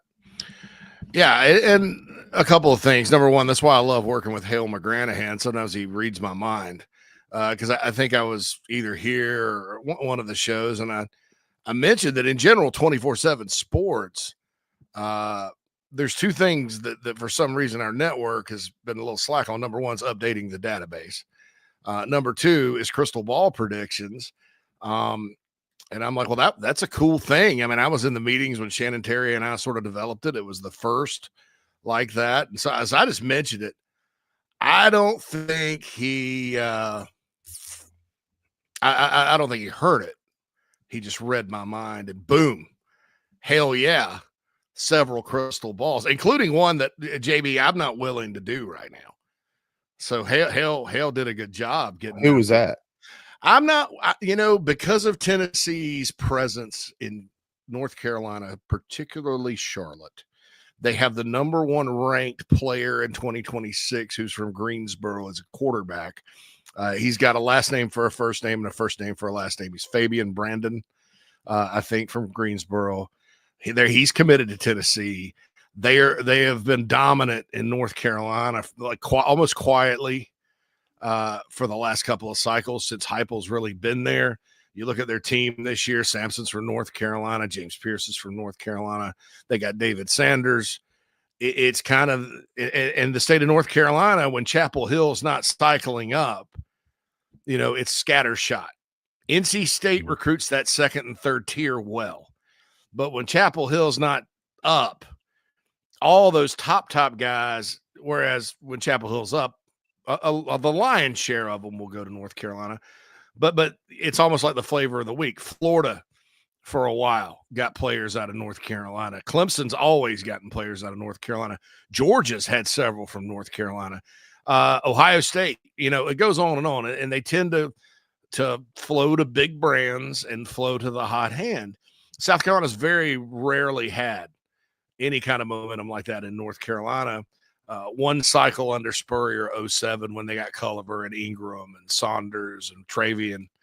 That was a really good year. But other than that, Carolina's gotten a player here or there. They've had some good ones out of North Carolina, but it just hasn't been the in place. So because Dunham is the way it's shaped is a Tennessee South Carolina battle as of now, January 29th, I'm a little hesitant. But I do think Hale, in his intel he's gathered and in his thought process, when you quote unquote follow the visits, Dunham's been to South Carolina more than anywhere else, and it's not even close. So something he likes about it. Plus, there's the Sterling Lucas factor. But I'm just not ready to go there. The 2027 offensive lineman who's 6'8", 330, I do believe he'll commit. I didn't jump on board with that because I can't believe we're talking about 2027 kids. And I swore I wouldn't do it. But this guy, if he sticks, because it's early, if he commits in the next 3 weeks or so, just cross your fingers he sticks with his commitment, because we've seen this movie before where players before their junior year will commit. And a good rule of thumb is unless the player's in state or a quarterback, those are very iffy, especially with a guy like this, Jamie, because you look at his film, Joshua Sam Appel from Douglas County. You look at his film, he's huge, but he can move. He's got good feet, really light feet. For some guys that are that big and that young, or like, they kind of walk around like, they're kind of sloppy, right? Not this guy. I mean, he's how you draw him up, man. And so, that was a big one. And then I think I joined Hale with the other ones on the crystal ball, the tight end from Kings Mountain, where I had many experiences on field trips as a child. And he's one. That's a North Carolina kid, but William Vaughn. And Tamara and Watkins out of Rock Hill Northwestern was another one that I'll probably jump in on that one too. I think Watkins is critical. I think South Carolina would do themselves a lot of favors getting all three big time safety prospects from the state of South Carolina. The Anderson from Dorman. They've already got Currents from South Point, who showed out at the Navy All-American game. I mean, was really good. And then Watkins is a big freaky safety. I mean, these guys both are a lot like Nick Emanwari. Yeah. I was about to ask you that. Physically. Yeah. I mean, now, are they going to be as good of a player as Nick was? Nick was a really good player. I don't know. That's to be determined. When we look at big defensive backs here, and I'm talking 6'3" and above, you've had one guy, Emanwari, who was a tackling machine and had a nose for the football. You had another, Nizzy McQuamu, that, let's just say that was not his strength, tackling, right. Although he's doing pretty well in the NFL. So, it's a mixed bag, but I think those three in state, really the upside there with that trio is tremendous. And so, I think those are critical, but that encouraged me to see Hale put a crystal ball in for that guy Watkins. So the offensive lineman, I just looked over at the chat box, and it's the llama is in today. The llama has arrived. He states, I would imagine he'll grow a little bit more too. Talking about the lineman might be too big, but I trust in Teasley. He knows what good offensive linemen look like. And of course, I laugh at Bruin. Yeah, last thing you want is a 27 commit, because you're right. We'll be talking about a decommit about a year. But aside from that, when the llama arrives, you respond. I laugh at that comment. No, man, you're good. You're good. I laugh at that comment, though, in a good way, because how many times have I personally, and I'm sure many folks who are watching or listening, cut on TV throughout the year, JC, and, of course, we're always watching SEC football mostly, if you're not watching South Carolina, and you see, Alabama, and you see Georgia, and you see LSU, and you see, A&M and Tennessee, and they'll put they put up there who's in the starting lineup, and you go, good God, where do they find these guys? 6'7", 340, 6'8", 350. and they're just behemoths, and they move well. And you look at your offensive line, and you're going, I mean, we're 6'6", 320, and we don't hold a candle to these guys, but it's it's like, oh, wait, now's our chance. We get to get one of those guys that they have to zoom out on the camera for, so everybody can actually see this cat play left tackle or right tackle or where. I mean, he's not going to be a center. So, it's just so funny when I see that big, because usually you're like, how do people find these? Why do we never see one of these cats? But maybe Carolina has found their own version of a llama, I guess. Yeah, and in the Nana Sports chat box, Krager says, or wait a minute, the llama. I like the llama. That's a good nickname for Elder. The aforementioned Elder Llama might be too big. I'm with you, because I think 6'10", when you get into that 6'10" range, you're almost too big to play tackle. 6'9" is about as big as I've seen somebody that's effective at that spot. But if you're 6'10", go play basketball. But I don't think that's a verified height. So, rule of thumb, and this is another one of those things this is not a fact. This is a rule of thumb. He's probably about 6'6.5" in socks. Maybe 6'7" in cleats. Coach gives him another inch. What the hell? That's how that works a lot of the time. And we've seen it at South Carolina, and I will say it's getting more accurate as there's more data to be had with recruits and things like that. But oftentimes, Xavier Leggett was listed at 6'3.5", 6'4" while he was here. Went to the combine 6'2". It's just one of those things where what the heck, just give him a couple of inches. And I would imagine, without seeing him in person, just my opinion, that he's probably more 6'6.5", 330. What you don't want him to do is get 400 pounds. Mm-hmm. That's tough, because that's taking a bunch of weight off the guy. I remember Brad Lawing, back when Spurrier was here, there was a 6'5.5", 400-pound nose tackle named Daniel McCullers from the state of North Carolina. Carolina ended up not going on him. He ended up going to JUCO and came back to Tennessee. Had one good game against South Carolina in 2013. It was probably the most costly loss in program history, or one of them. That one, and the Navy one in '84. And Carolina couldn't block him. They couldn't do anything with him. Other than that kid. McCullers completely disappeared, but for some reason had one good game against South Carolina.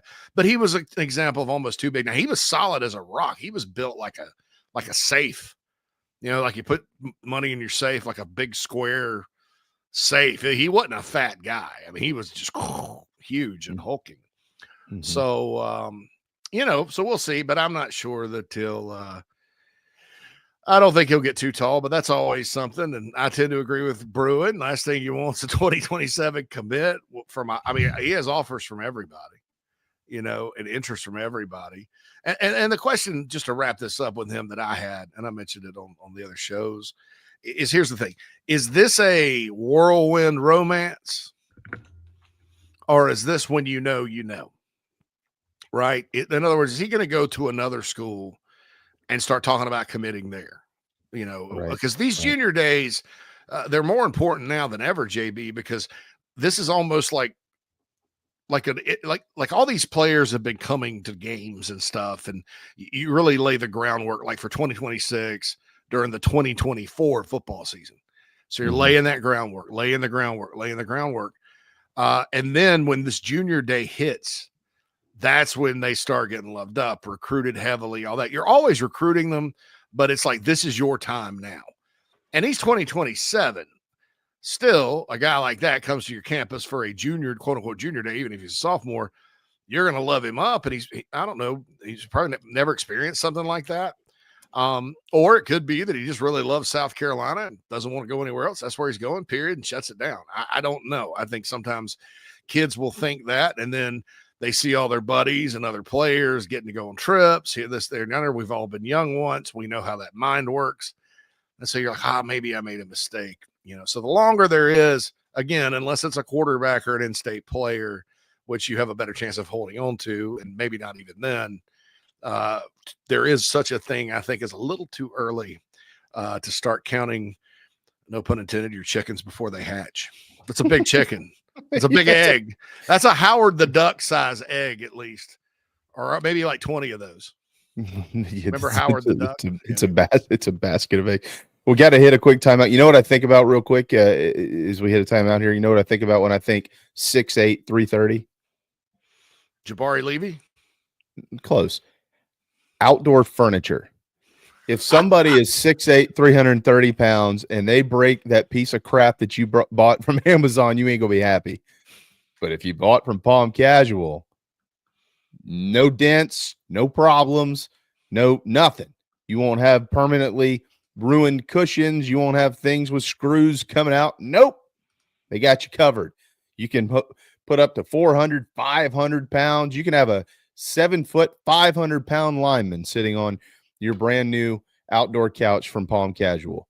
PalmCasual.com. There are 4 locations in South Carolina. Head to PalmCasual.com and you can buy from a Gamecock. It is Gamecock owned and operated. We will turn our attention to the quarterbacks when we return.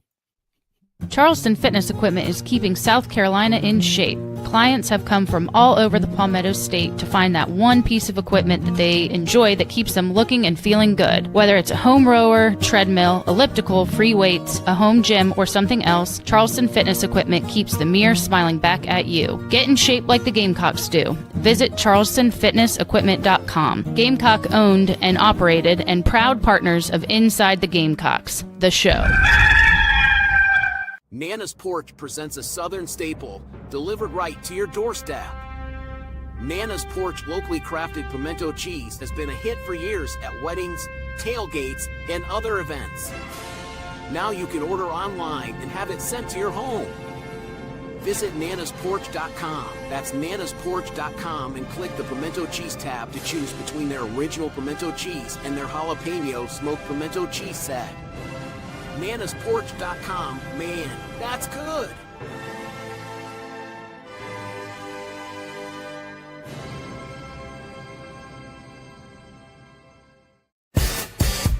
Fans, Club Chief has arrived. Become a Big Chief Club member or a Big Chief Club Golden Gear member for exclusive access to our Nana's Porch chat box on Inside the Gamecocks, the show.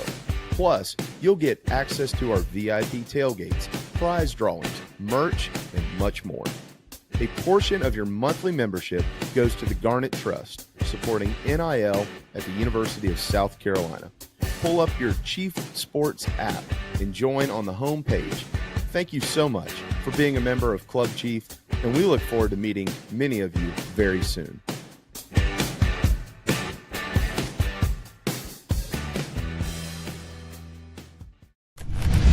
Ladies and gentlemen, here it is.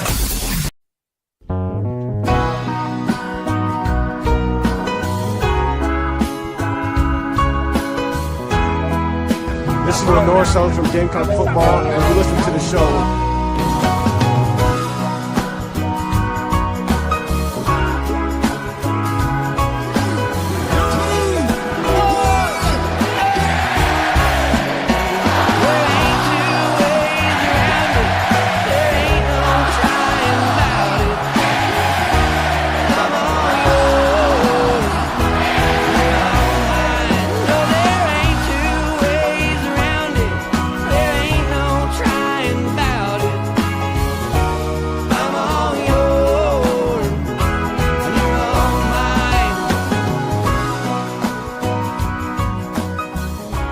It's 11:24 inside the Gamecocks, built by the Barndo Co.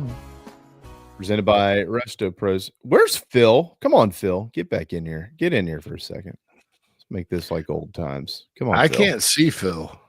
Yeah, he's back there somewhere. I had to put a shirt on. Oh, there he is. There you go. Yeah, I just it feels better when the three of us are here. Yeah, I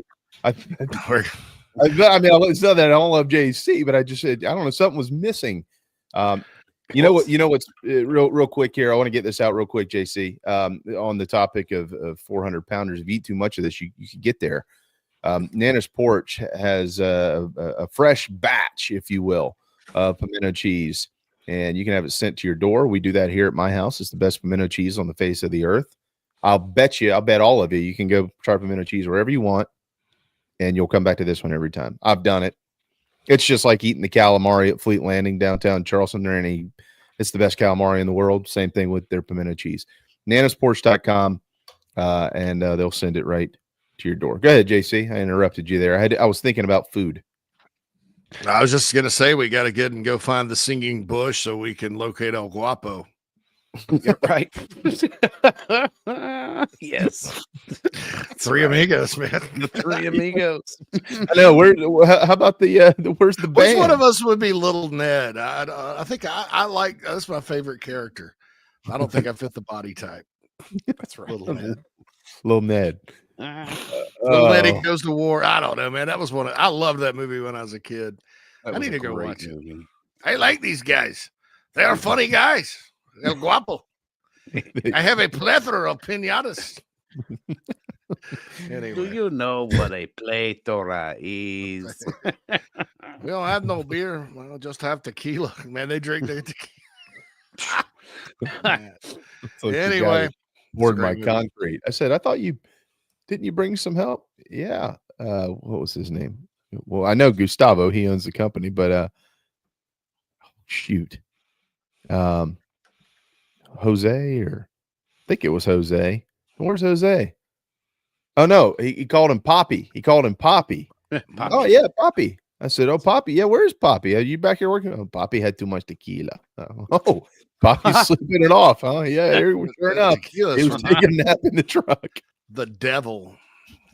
For the first, I've only got one or two tequila stories. It was first time I ever drank in my life. Went straight to tequila and Dr. Pepper. Oh, that's a combo. Yeah, man, that was not. I was in high school. It was stupid. So yeah, anyway, wow. I avoid it like the plague, but it's my wife's number one. Hey, let's do a shot. And I'm like, no. Oh no. Those shots are different. They hit different. Yeah. My wife likes margaritas and stuff. She's more of a vodka drinker than I stay away from liquor. It doesn't make me nice, or it doesn't make me. It makes me sad. You know. Well, and I don't like tequila. And for those, if somebody's about to do it, I'm gonna stop you in your tracks. Oh no, you like it's real. This is great tequila, very expensive. No, I don't. You don't understand. My neighbor brought a $250 bottle of tequila over the other day. It's one of the top of the line that you can get where we are. Oh, everybody loves it. Not me. Didn't like it. Don't want it. Now I can do like a margarita or something, but like the shots of tequila and no, I don't want it. I do like bourbon though. I'm not a margarita guy either, but yeah, no. Yeah, a good margarita.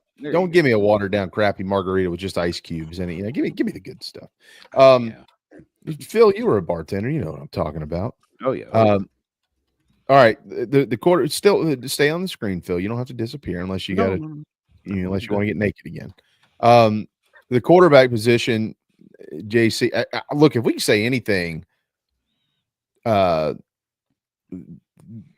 Shula and Dowell Loggins, they've recruited this position well, and it seems like the interest that they have, the players, even from a kid who was once committed and decommitted. He's still interested. I know that they just went out to California, so they obviously have some pretty good looking prospects on their radar. What are you hearing there? Yeah, Brady Smeagol from Newberry Park, California. Really interesting story. He was committed to Florida State, and then disaster struck in Tallahassee. And it's not that I think he wanted to. Oh, I don't want to play for Mike Norvell anymore. They love Norvell. But Mike Norvell also handed the keys to his offense over to Gus Malzahn. And, you can't just get by in Malzahn's offense with a quarterback that is not just an okay runner. Like, I think the closest guy to that had success under him after he's at Auburn for a while was Jarrett Stidham, and Jarrett still was a good runner when he was healthy. You can't just be an okay runner, or you got to be somewhat mobile is my point, because there's so much zone read and keepers and things like that. That's why I think if KJ Jefferson hadn't, we'll talk about 400 pounds, hadn't eaten, lived at the Portillo's down there the whole time, he would have been a great fit for what they do. But you're a Cam Newton, Nick Marshall. Those are the guys that really roll it up in his offense. So this guy's not a fit for what Malzahn does on offense. And so they started looking for another home. I got a call. I had 2 calls about it from 2 different contacts. Gosh, I guess it was about a month ago, saying, hey, this kid's interested. They've reached out. Beamer got in contact. They had to get him kind of approved, show him to Shula, all that. This was kind of when the Dowell Loggins transition was taking place. Shula liked him. Beamer was out in California in Palm Springs and then went by the school, Newberry Park, to see him. His dad's a coach and owns some insurance companies. So he's been involved with his son and all that good stuff. And, they kind of buy into things like culture and the things South Carolina sells. And I tell you, fans, give yourself a hand, because he got to be interested by watching games on TV and seeing how cool Williams-Brice Stadium looked. Wow. I remember that helped. Clemson a few years back under Bowden played a Monday night game against Florida State. It was the opener. So when they had Spiller, they won. It was at night and the place was lit up and it was packed and loud. And I was working in national recruiting at the time, and you followed up with kids about that, and they were like, man, did you see that? Wow. So that kind of thing does matter. Mm-hmm. You could have a flip side discussion about basketball recruiting on that subject too, that we won't talk about today, but he's interested. He's got really good arm talent, really good thrower of the ball. He'll have to be protected. Certainly not a Lenore Sellers type runner. I think mobility wise, he's probably a lot like Jake Bentley. Probably not as, Jake, by the time he got to school, because of the knees, he didn't look that natural running it, but he could get yards at times. I think this guy who hasn't had the knees doesn't look as natural, maybe, probably not as quick, but certainly not a statue in the pocket either. And what you want, you don't necessarily have to have a guy that can take off and gain 166 yards in a game. That's helpful.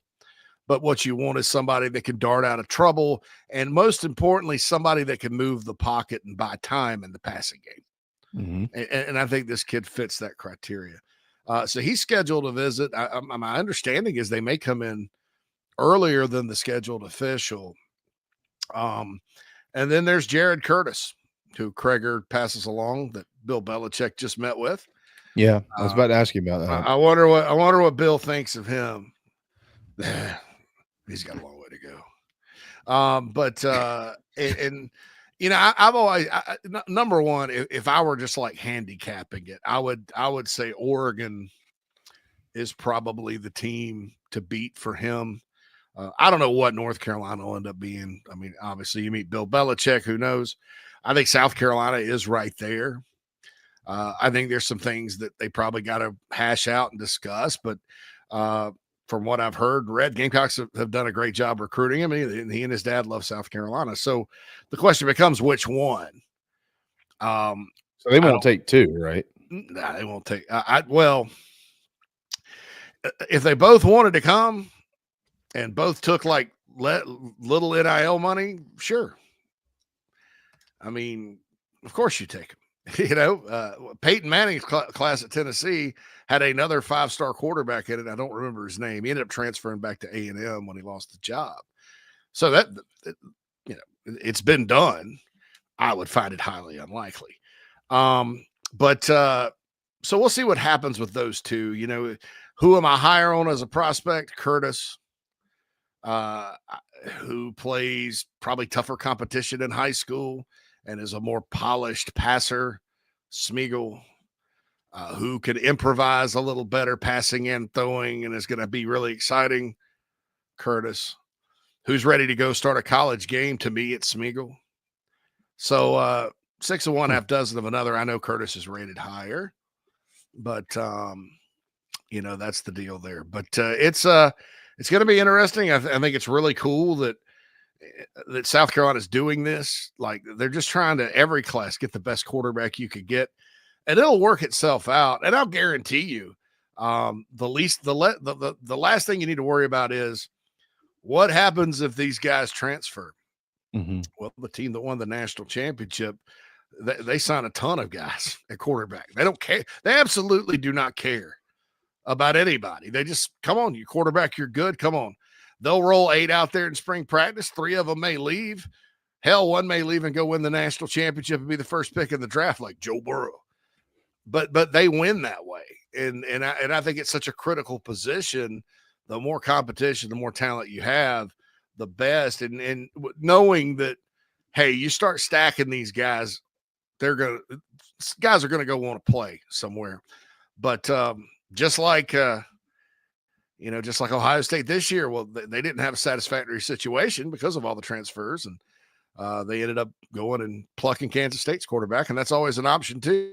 So I like the way they're doing it. I think it speaks volumes about the perception of this program that 2 of the very best quarterbacks in the country for 2026 are highly interested, and the Gamecocks are right there. Will they ultimately get one of them? I can't guarantee that.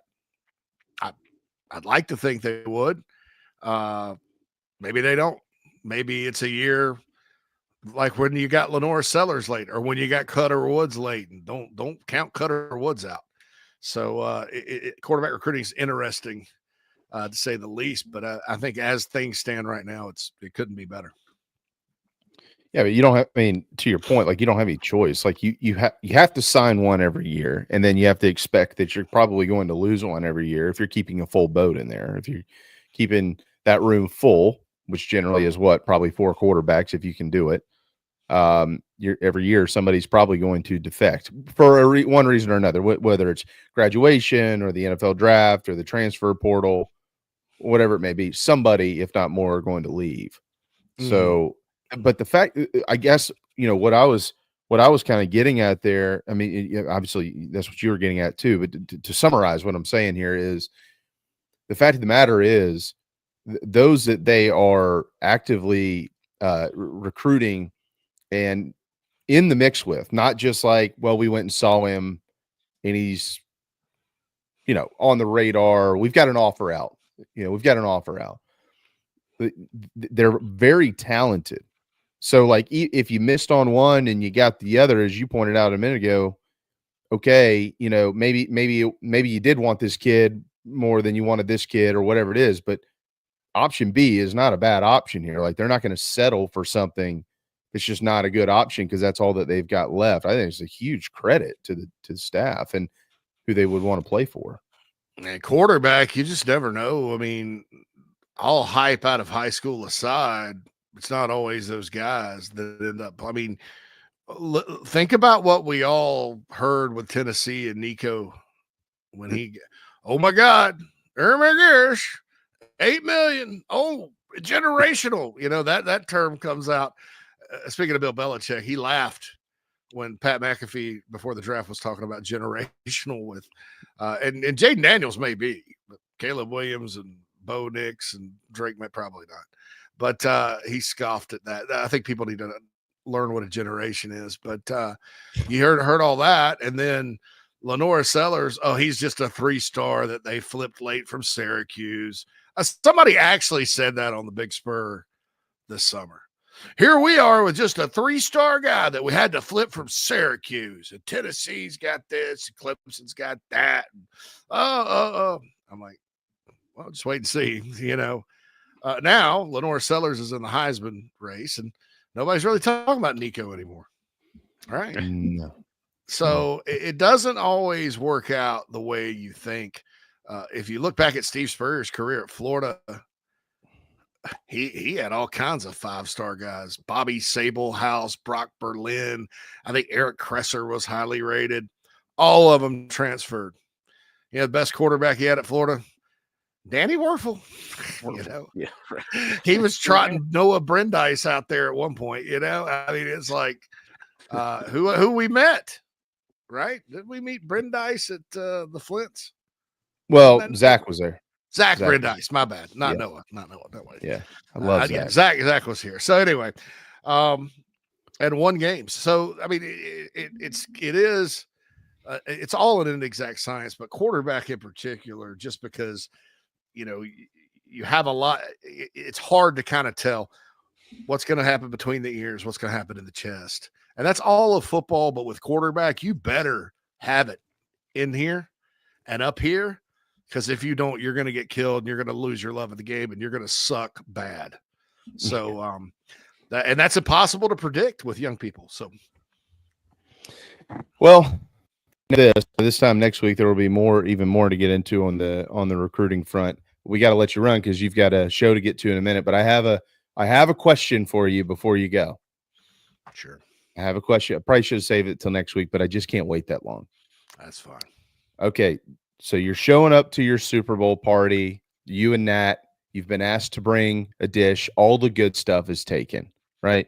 So the buffalo or the chicken wings are taken. The meatballs are taken. The pigs in a blanket, the buffalo chicken dip, all the stuff, all the good stuff is gone. And you have to be the loser who shows up that either brings the veggie tray or the fruit tray.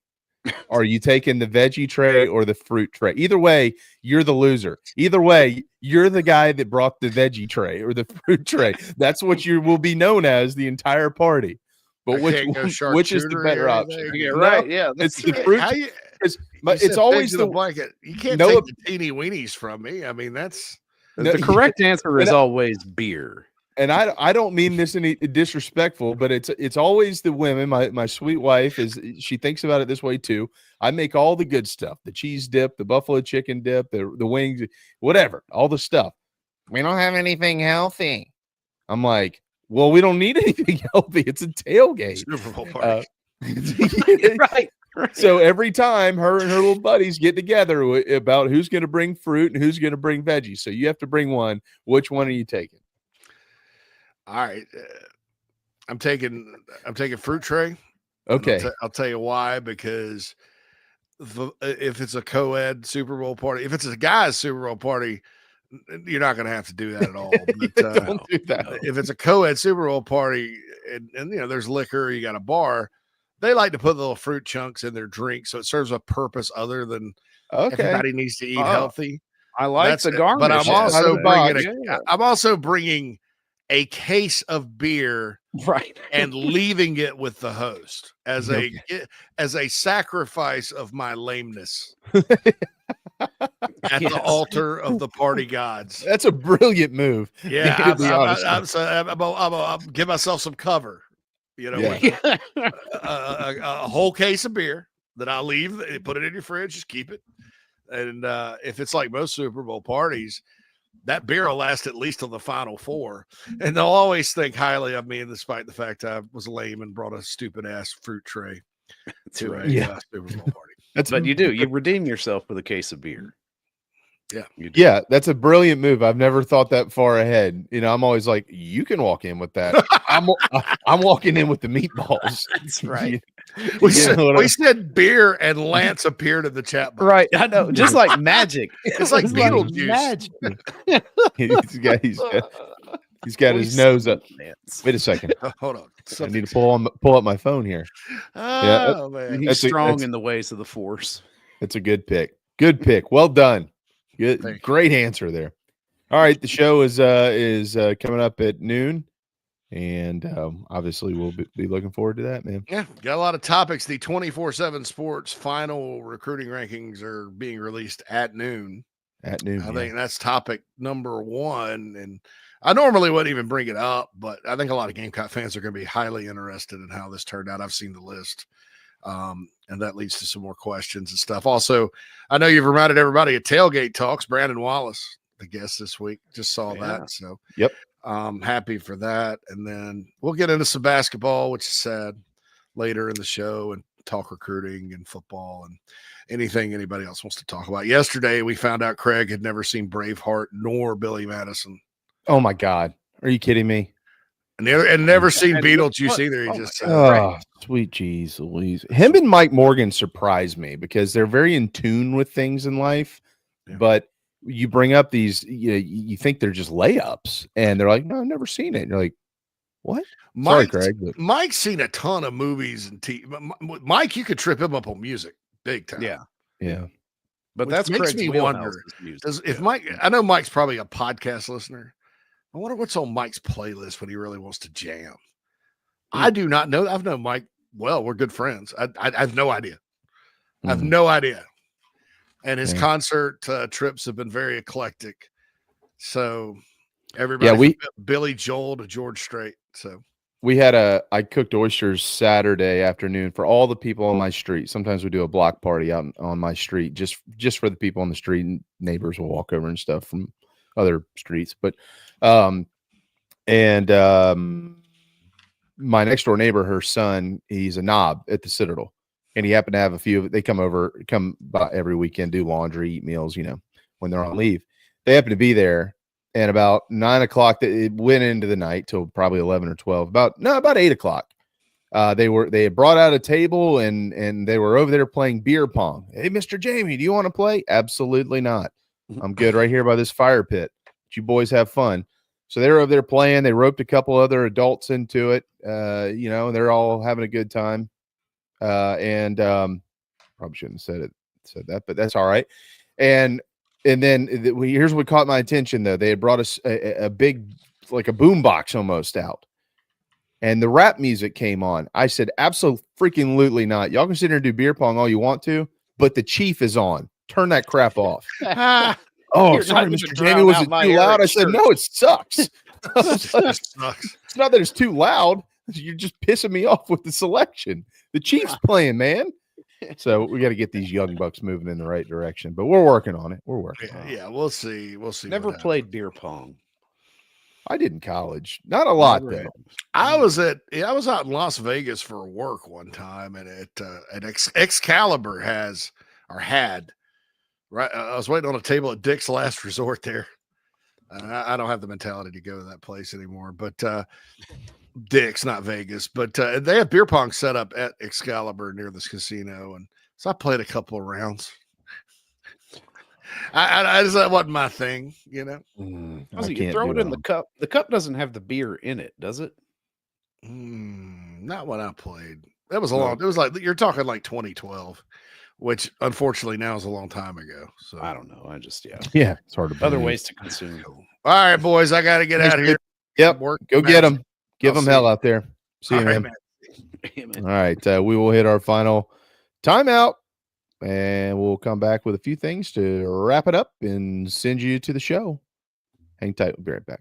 Oh, man, the building is on fire. Emergencies and accidents happen. When you're in the middle of a fire or water event, all you want is for things to return to normal as soon as possible. Resto Pros of the Midlands is with you, guiding you through the process and working with you to get your home or office back in working order. They'll answer your questions, discuss procedures, and can act as your advocate when it comes to processing your insurance claim.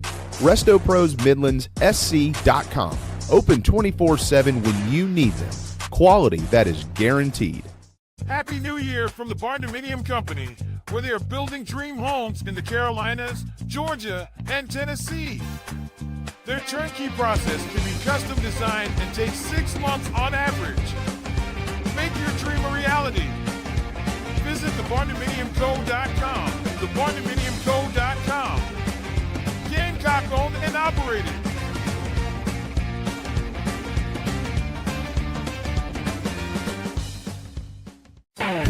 Think about that old ride of yours. The carpools, the road trips, the heavy hauls, date nights, and the dings and the dents and the sticky spills and cracker crumbs, and that smell that really never goes away. Do you really want to start the new year in the same old ride? Or is it time for a fresh start?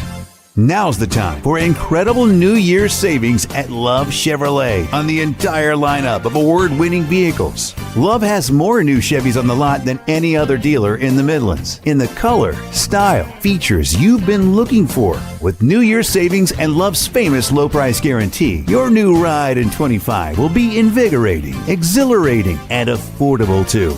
South Carolina's #1 volume Chevy dealer, I-26 at Harbison, and online at lovechevy.com. Together, let's drive. That's the power of love. Love Chevy.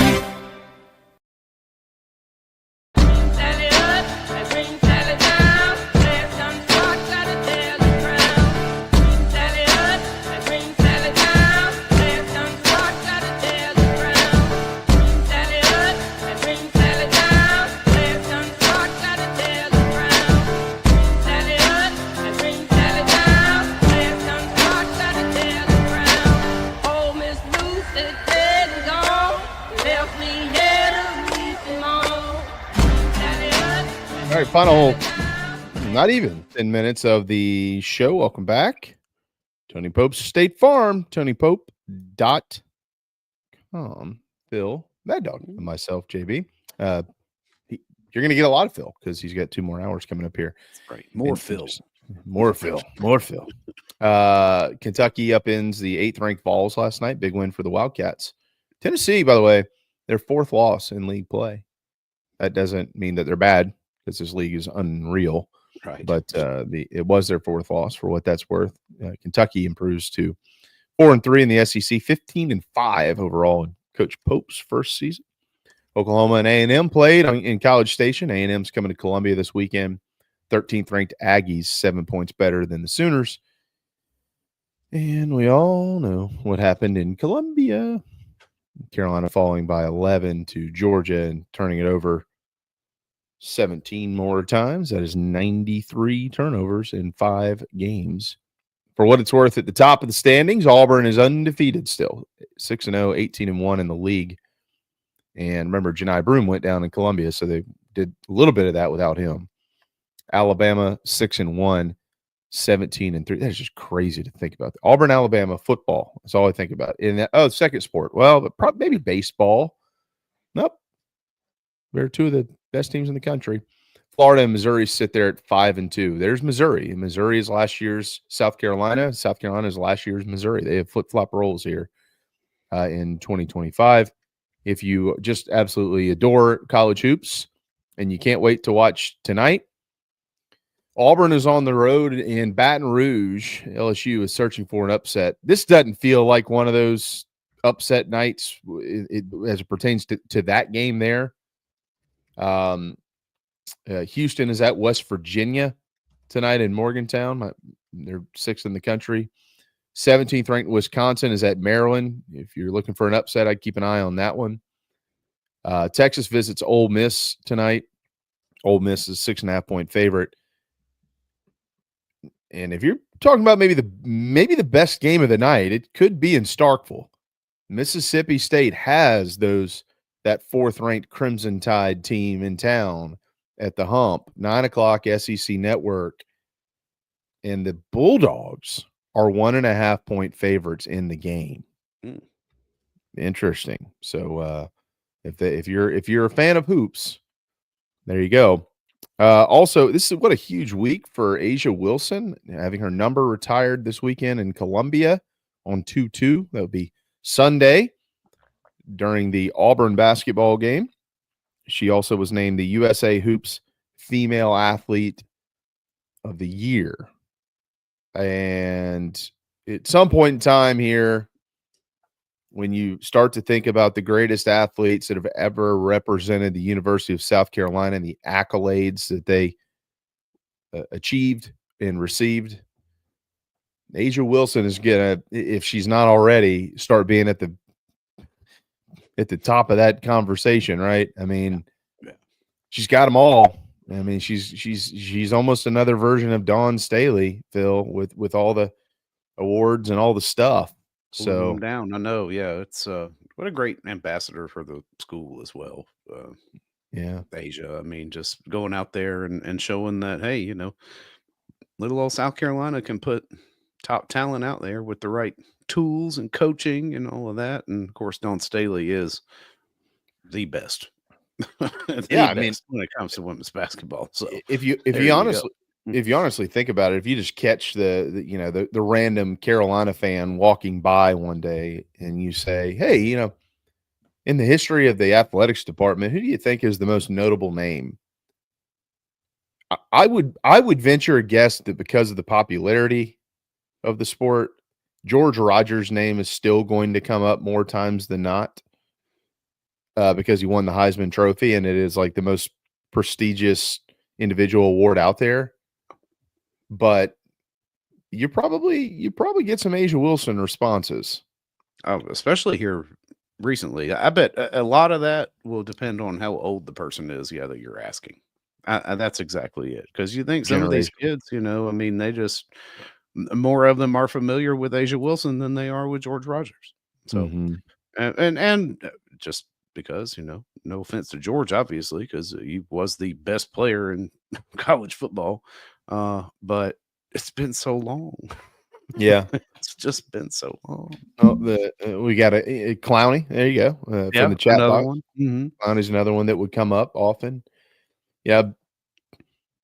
Baseball wise, there have been so many legends over the years. How many of them have gone on to the big leagues and been the same legend there? I mean, Bobby Richardson, but this generation doesn't, unless you're, I'm not saying this in any other way than just because I study it and it's, kind of part of the fabric here, but unless you're, a big baseball guy like I am, I'm not sure the average Gamecock fan could rattle off what Bobby Richardson has done in his career. They might know that he coached at Carolina. I mean, maybe they know that he played with the Yankees. They probably don't realize what era he played and how important he was and all that stuff. So, Roth would probably come up, for men's basketball. I mean, BJ Mackey is Alex English. I mean, those names will come up, but I'm just saying, what if you did 20, if you polled 20 people, Rogers, Wilson, and maybe Clowney. Clowney. Yeah, I'd say you get some Clowneys in there for sure. Would Clowney be there though without the hit? Not because his career was exceptional. He's the number one pick in the draft. But how much did that hit really add on to the legend that is? It definitely cranked up his, what do they call it? The Cume rating or whatever, bring him up and put him up, out of that D list up to about C or B. And then of course, he does. I mean, he gets exposure even at the next level. I mean, if he's on the field, his name comes up, even if he's not necessarily having the best game. I mean, they still mention Jadeveon Clowney.